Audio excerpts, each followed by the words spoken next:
যুবক রুটি বানায় আর পরে আস্তাগফিরুল্লাহ, রুটির দলা বানায় পরে আস্তাগফিরুল্লাহ, খামির বানায় আর পরে আস্তাগফিরুল্লাহ, রুটি নিয়ে উনুনের ভিতরে চুলার ভিতরে সেকা দেয় আর পরে আস্তাগফিরুল্লাহ, দোকানদারের কাছে কেউ আসলেই সে রুটি দেয় আর পরে আস্তাগফিরুল্লাহ, ক্রেতার কাছ থেকে টাকা নিয়ে ক্যাশ বক্সে রাখে আর কি পড়ে, আবার রুটি বানানো শুরু করে আর কি পড়ে, খালি এইটাই পড়তেছে। ইমাম আহমদ ইবনে হাম্বল তো আবার কিরে এটা আবার কেমন যুবক, খালি আস্তাগফিরুল্লাহ।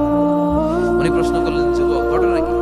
আসার পর থেকেই তোমার দেখতেছি তুমি রুটি বানাও, রুটি বিক্রি করো আর পড়ো আস্তাগফিরুল্লাহ, মালাকা ইয়া শাবাব। যুবক বলে, আস্তাগফিরুল্লাহ আমার সবচেয়ে বেশি পছন্দের আমল, আমি সবসময় আঠার মধ্যে ইস্তেগফারের সাথে লেগে থাকি আর সবসময় পড়তে থাকি আস্তাগফিরুল্লাহ, আর এর বদৌলতে আল্লাহ আমারে মুস্তাজাবুদ দাওয়া বানিয়ে দিয়েছে।